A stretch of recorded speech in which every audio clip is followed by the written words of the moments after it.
Welcome to the set of the North American Star League. This is not the Pulse. This is, in fact, the broadcast of Acer's TeamStory Cup, brought to you by RotterdaM and myself. Of course, Acer's TeamStory Cup, a clan war-style team league run basically by Dennis and the fine folks over at TakeTV. Yep. And Roddy and me are here to bring you the English broadcast of that event. Now, I'm still setting up everything, guys. Yep, we're getting everything all set. As soon as we get into the first games, we will let you know exactly what's up. But today's match will be Millennium versus Courant. That is the French team versus the Spanish team, with both of them featuring some people, some individuals, some members from different regions. Sokka, for instance, is playing for Courant as a ringer. Ghost User, recently picked up by Millennium, is North American. All right, so I'm just... I actually have nobody on my friend list on my new account. Since everyone was in Europe, I used to use a different account than I use these days. Well, so hang on, I got this. Not join any games. Yo, Din. Yeah, Dennis is adding me, so... We are finally good to go. We are actually holding everyone up. I feel really bad about that. We had some issues on the set. But I think right now we are all good to go. Can join in the game lobby immediately. I'm not even sure yet who starts. It would be nice if we could turn off the music, by the way, because it's really loud in my ear. Hello, guys. Okay, it seems like the players are not even in position yet. But yeah, man, it's going to be fun. We already casted some of the Acer TeamStory Cup qualifiers. Of course, that's where the legend or the legacy of Jim was born. Invictus Gaming taking out EG in the North American / Korean qualifier. That was awesome. Yep. MrBitter wondering who's going to play. I think I should play. Actually, you know, Ben, versus Fitz Chivalry.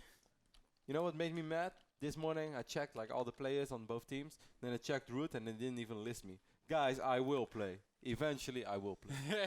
I'm going to play this season, I'm sure. I don't care what Cat says. If I won't play a single game, then I'm out of Root. Boom. Said it. Just kidding, Cats. I love you. But I will play, man. I've been playing so much lately. Anyways, as you already said, today we are going to cast Courant. I believe is the way to pronounce the Spanish team. Wow, I'm a little bit like out of everything. My eye is also hurting. Like it kind of looks like I've been doing horrible things, like things I shouldn't mention on camera. But it's not, guys. I have a hard contact lens, which is like kind of buggering my left eye.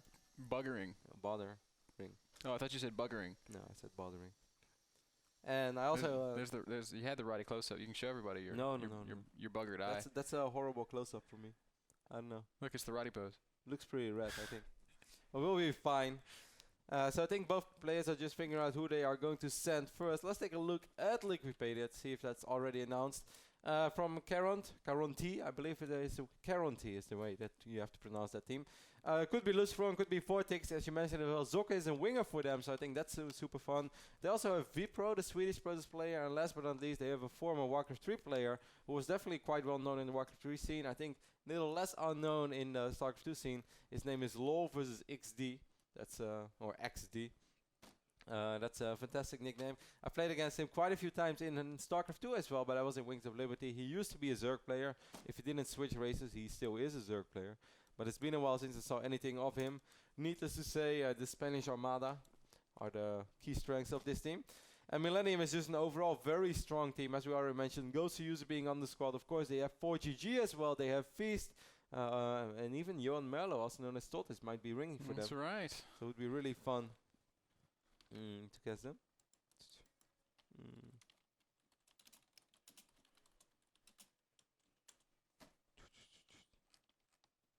Seems like we have too many streams. First world problems with StarCraft 2 tournament. Yeah, for reals.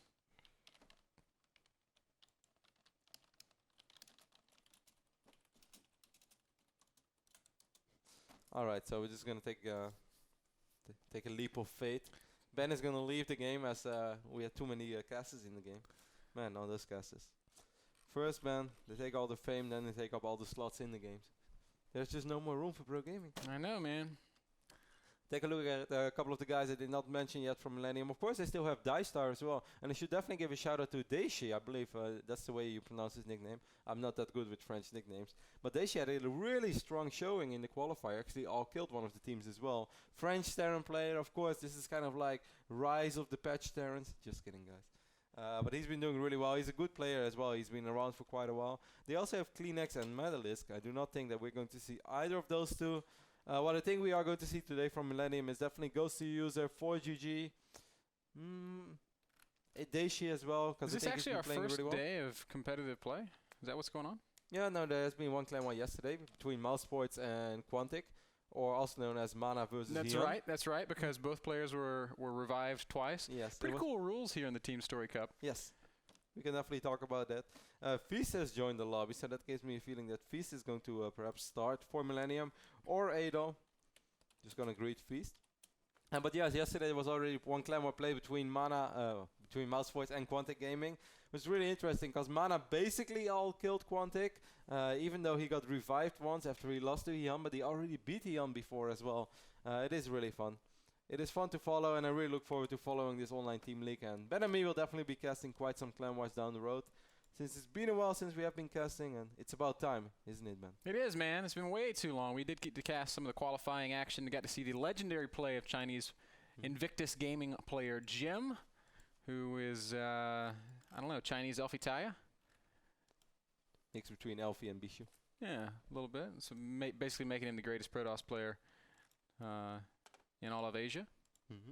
I'm a little bit surprised that actually normally these clan wars start immediately right at the moment they were supposed to start. That's what happened in the qualifiers. They're like, hey Kevin, you want to cast? I was like, yeah, sure. So I show up at 7. I log in around like 6:58, game invite ready. Everyone's ready. I was like, oh, whoa. Hello everyone, welcome to the broadcast. Seems today we have a little bit of a hold up, so it wasn't just us. I think they are just kind of figuring out who's supposed to be in the game and not. We have streams in many different languages. I believe there is a Spanish stream. I believe there is a Russian stream. There is definitely a French stream. As I see Yogo in the game. Good old Yogo. He was really mad when he lost to me on ladder last time. Because he was kind of like, on that moment, he was quite a bit better than me, I think. And then he beat me one game. Oh, he's actually not Grandmaster League in HOTS. It surprised me. Then we played again, and I went for a really terrible all-in. Like, it was just so awful. It came 2 minutes too late. That's how bad it was, but then it still worked. And well, actually, I think it's 7-gated. I did something to be embarrassed of. You know, last night I was streaming, and I was playing so well during the day. I was so happy with myself. I never felt that good about StarCraft as I did yesterday. Everything was just fantastic. I was loving life. So then at night I was like, all right, you know what? I'm going to go home. I'm going to stream some games. And everything I did was just wrong. Like, I just keep losing when I stream. And then I just said like, oh my god, everything I do goes wrong. You know what? Maybe I should forget and I can actually win a game. So I forget a Zerg and win. I was not sure whether I should feel happy or sad. I have a similar story, man. I was playing last night. Everything was clicking. Everything was going great. Came into the office this morning and sat down. I was like, I'm going to play one game. I'm going to win one game. I lose 3 games in a row. And then it's time to cast. So nothing like sitting down for a cast while you're on full tilt. Definitely. This is literally one of the worst feelings in the world. It's like, oh, I just want to play that one more game. I just want to get that win. But one rule I had for me, for myself during the last 2 regular seasons of NASL is that I do not play ladder before broadcast. At least not in a 2-hour time period. Like anything before that is kind of okay because then I can still chill down. I can run to the gas station and get some Sour Patch Kids, which are really, really awesome little sour candy things. But yes, nothing before that. I mean, it can work positively as well. If you win like 4 games, it's going to be like the best broadcast ever. You're like, oh, hello guys, I just love you all. I love you all. But often you end up on the losing side, and then you see this like, hi guys, I'm going to cast Starcraft. And I really hate this game right now. I hate it so much. Looks like we do finally have our 2 players established. Yep. It's going to be a PvP VPro versus Feast. Yeah. Curious to see how that unfolds, Ben. PvP, Heart of the Swarm, lots have been said about it already. I haven't really casted... I think I've casted like 1 or 2 PvPs so far. The map that they hosted is Newkirk District. I think there's a little bit of, they're kind of querying back and forth if it should have been Ohana or Newkirk, but I guess we will figure it out real soon. If it is going to be Newkirk, it's kind of interesting. Obviously very good map for Stargate play because both bases are just like connected to airspace. Then again, Ben, if both players go Stargate, you might actually see some Dark Templars. But hey, if you want to be smarter than a Dark Templar guy, just go Robo. So it's like rock, paper, scissors, and you win.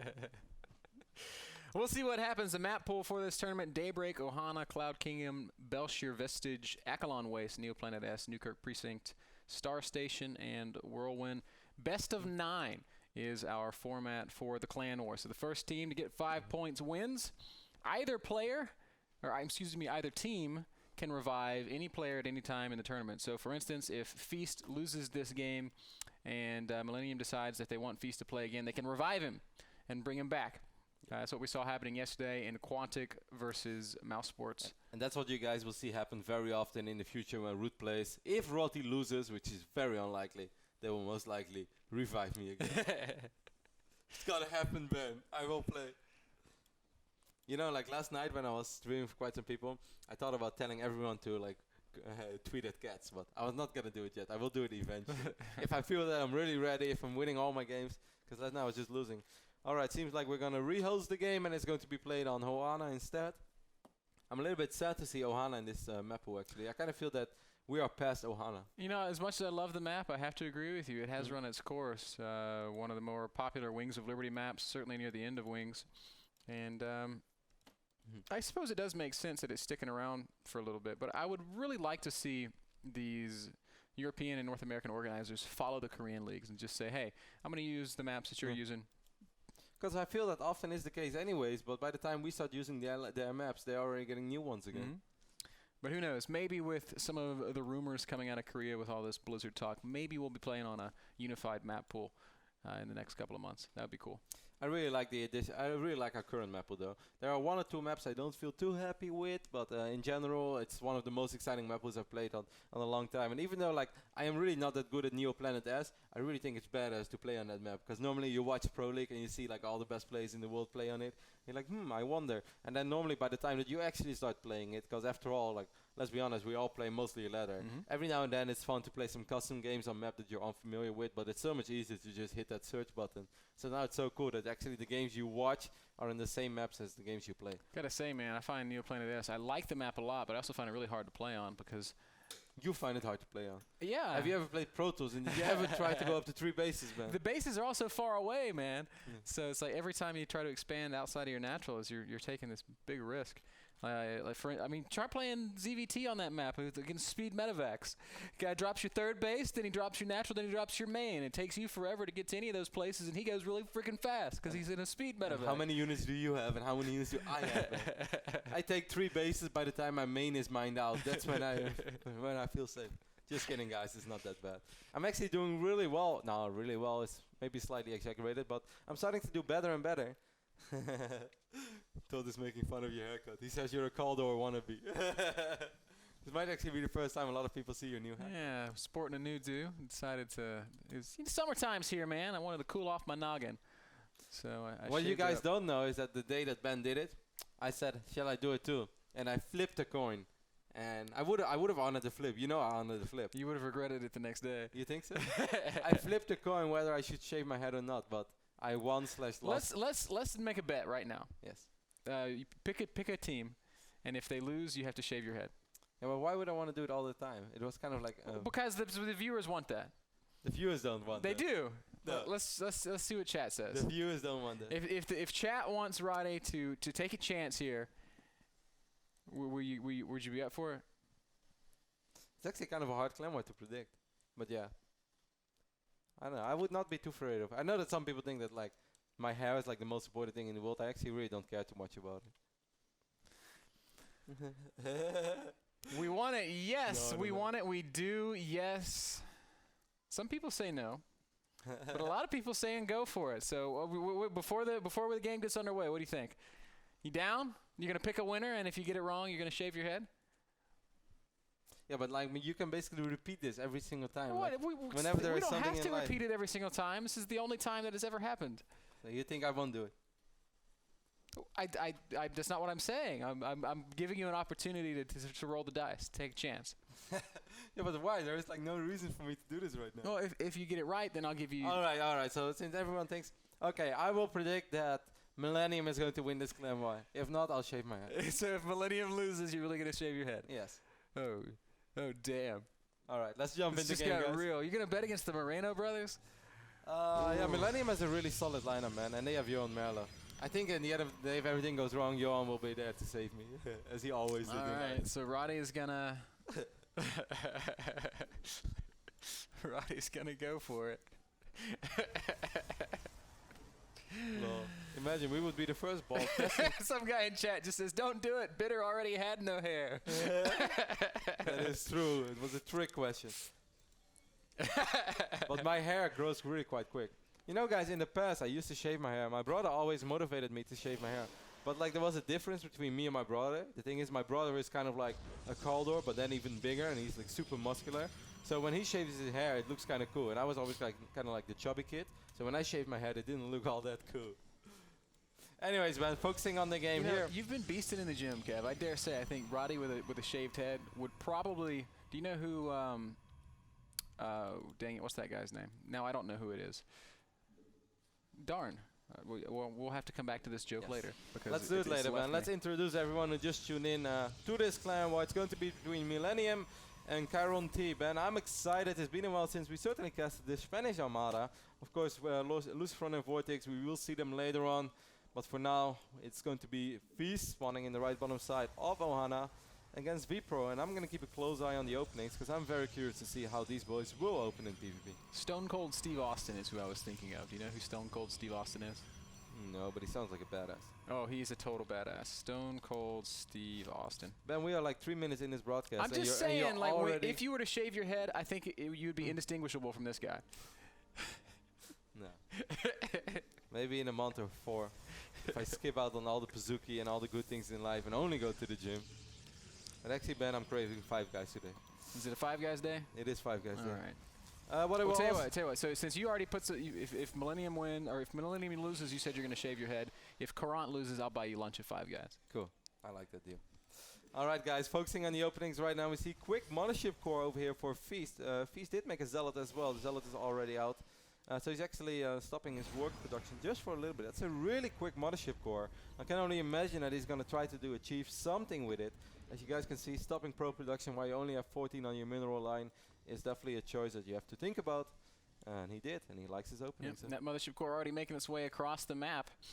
And Kev, what can you tell us about PvP in Heart of the Swarm? Is it a matchup that has completely changed from Wings of Liberty, or do some of those same trends still exist? It's sort of, I mean, it has definitely changed a lot because of the Oracle. The Oracle is dangerous. I in general feel that Stargate play is better than ever, but of course you have to worry so much about Dark Templars. But the Phoenixes were already good, and now I feel that they're even better. We see VPro scouting a little bit with the Mothership core. Not sure if he saw the Mothership core of Feast. I guess that Feast is just going to drop a time warp on the mineral line. Does that seem likely to you? See a 1 gate expand over here for VPro. This is something that a lot of players have been doing as well. This is a strategy which was already becoming popular in the latest stages of Wings of Liberty. But of course now with Purify later on as well, you're safer than ever. Somebody told me the other day that Time Warp on the mineral line is the same as a full duration in Tomb was. Do you think that could possibly be correct? No, I highly doubt that. That's never correct. Sentry running really low on HP, a little bit sloppy here by VPro. I think he was worried about this Mothership core, losing one of the 2 sentries. Fortunately for him, Feast is not committing that much to this attack. I guess he's just going to recall out. He's just going to try to kill probes. Wow, he killed 4 probes. Very successful harass hit by Feast, taking out 4 probes and picking up a sentry. And most importantly, Ben, he has units out on the map. So he knows everything that's going on. He knows that his opponent is expanding. So at home, he can just chrono boost out as many probes as he wants. And he's even going to drop the Stargate right now. What a perfect opening here for Feast. Which looks good for my hair, Ben. It looks great for your hair, and it looks great for Feast. He is finally going to get chased away. Wasn't able to do anything to that Nexus, but got a great scout off, did some good harass, and is going to move into the mid-game with a 4-worker lead thanks to those 4 kills on that Mothership core. So Stargate is down. That certainly means Phoenixes, right? Maybe he's going to open up with an Oracle, which is indeed the case, but I think after that single Oracle, he might just go Phoenixes. I definitely would. Certainly, if we take a look at the other side of the map, we see there's a robotics facility, something that Feast scouted as well. So Feast is just in great position.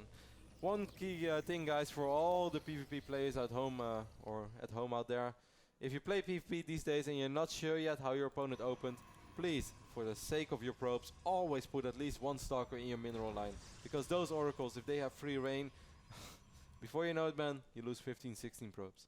Oracle's kill workers fast, man. I know it too. I've been dealing with him as well when I play Zerg versus Protoss. But Ooh. I like did that. he spot that Oracle? I think he might. He was really close. He does have a couple of stalkers near his middle line in the main. His natural might be a little bit exposed though, but that's not where that Oracle is headed. It is going to get spotted immediately, and I don't think we're going to see too many workers killed. Still 4-5 probably. That's 3. That's 4. Wow, that's so fast. That's 5. And he's just going to let that Oracle die. Yep. Well, sacrificing an Oracle for 5 workers and also a little bit of mining time lost. Throughout the entire game, Feast has killed 9 probes already. That's really quite good. His lead is not that big, and what I do not understand, Ben, is that after the Stargate, he immediately dropped the Twilight console. He's researching Blink. I really wonder why, Feast. After everything he has seen the robotics facility. I would have loved to see him make 4 or 5 Phoenix and just kill as many probes as possible. But obviously, Feast is a much better Protoss player than me, so I'm not going to question his decision too much. But I think there are a lot of Protoss players who would love to just make Phoenixes in this situation. You're going to have map control, you know you have an early lead as well. I think Phoenixes would have been awesome. Instead, he's already working on that Blink research, getting out on the map, does still have that worker lead. It's not as big as one might think, though, after killing 9 workers. He's only ahead by a couple of probes. And the funny thing is, because he's going Twilight now as well, I mean, yes, he has a small Blink advantage. Okay, he does have a good upgrade advantage. That's something that definitely works for him.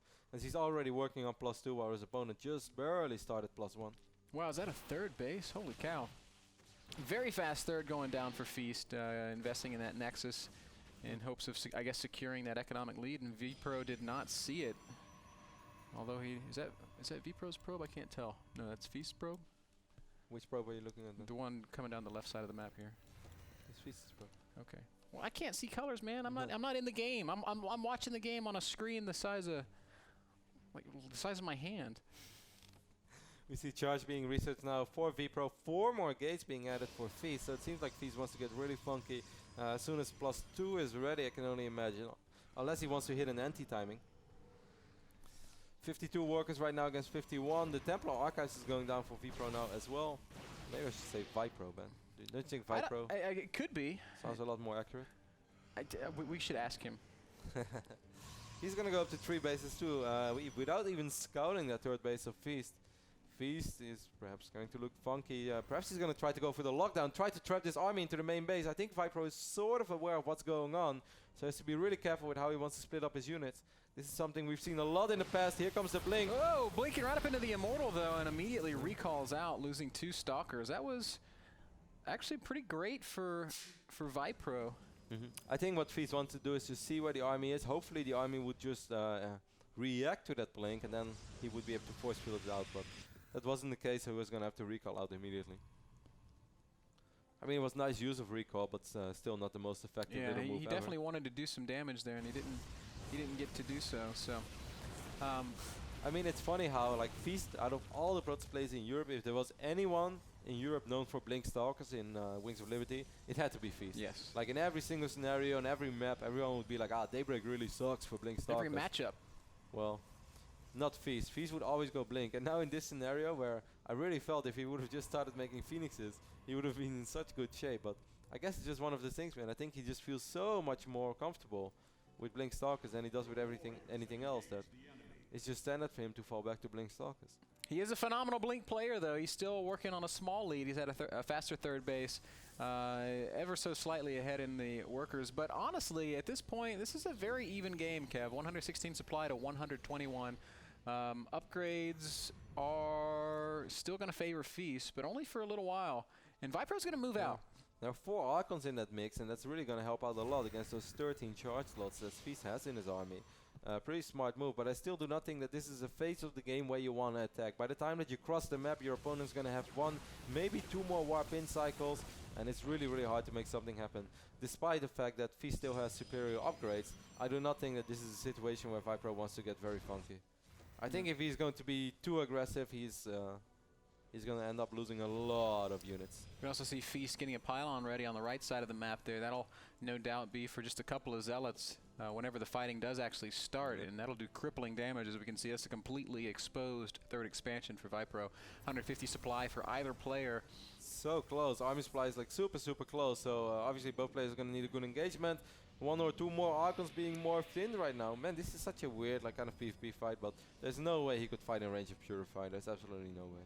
Zealot, Immortal Archon with a few Stalkers sprinkled in. It's the same thing on both sides. Waiting for +2. It's going to be ready within 15 seconds, and then they actually have even upgrades, even though Feast's +3 might actually be done by the time the fight is over. Kind of like this timing, Ben. Here we go. There's a time warp going down. That's a pretty good concave for VPro. All of his Archons are fighting the same. Cannot be said for Feast. I think Feast is in trouble here, Kev. Well, he still has Purify. He has 1 or 2 cannons working out. He has Archons in the back. Feast is indeed dropping in supply, but with all the defensive weapons, he should be fine. Most of the Archons starting to fall. Nice little Zealot reinforcements there by VPro. VPro is actually doing really well. +3 is almost ready. I still think Feast will be fine.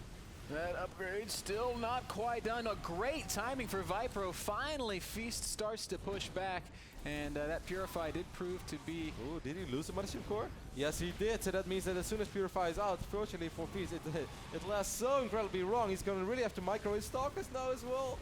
Wow, this is actually starting to get really close. The cannon is unpowered. Purify is over. VPro is going to morph in 8 High Templars, so he's going to try to make another push. His macro has been slacking a little bit during all this. Would be nice to see him just chrono boosting out all the gates. Yeah, the longer this goes, the better it will be for Feast. Feast does have those pylons up on the other side of the map, but I don't think he made a single unit to try and harass with. He was using everything he had to try and defend back at home. Storm also finished up for Feast. Yeah, but we'll see if that makes any sort of impact. Well, Storm can actually really be quite good in these gateway-heavy scenarios. That's something I've learned the hard way on ladder over the last few days. Right now, VPro is starting +3. That's a lot of Zealots, a lot of Archons. Feast, if I was Feast, I would really just get like 2 cannons or something. Man, this is not looking all that good for Feast anymore. He still has that upgrade advantage, but army supply we can see right now 61 against 48. Yep, both players don't want to take a single bad fight, as the next big engagement could very well determine the outcome of this game. That's the Mothership Core. The cannon is finally powered as well. I thought it was kind of okay. We have a big Zealot weapon. His whole army is going to go back to deal with this. So finally, Feast decides to use these pylons. Wow, look at this. I mean, because VPro was not macroing all that well during that fight, he actually had quite a bit of money saved up. And if you look at the army supply right now, suddenly he's up like 30 army supply. Taking a look at units lost resource tab, we see 8,900 against 5,500. Yeah, VPro's done phenomenally here in these later game engagements. And it is reflected in the supplies, as you've already pointed out. Warp Prism making its way around to the back of this third expansion for a little bit more harass. There are a couple of cannons there, though. So I think VPro's going to be just fine. This guy, he's going to max out, Kevin. Feast is really struggling just to maintain 120 supply. Yeah, Feast has that battle just went awful for Feast. Because of Purify and because of the cannon, he did stay alive. But it was really nice how VPro kind of timed it out, that he was able to fight with the same upgrades, even though Feast's upgrades were better in theory. +3 was just not ready yet. And he just had a much better engagement. I was really surprised by it, because normally you would say the player who is defending in PvP should be able to put his units in a better position. But that was kind of a really awkward army composition mix. Like, that late in the game without a single Colossus or anything like that, it's kind of weird to position your army, I guess. VPro is now maxed out. Yeah, that's pretty sick. He's so far ahead suddenly. He's up 50 army supply, man. That's huge. Just needs to deal with this Warp Prism, and then he can probably go win the game.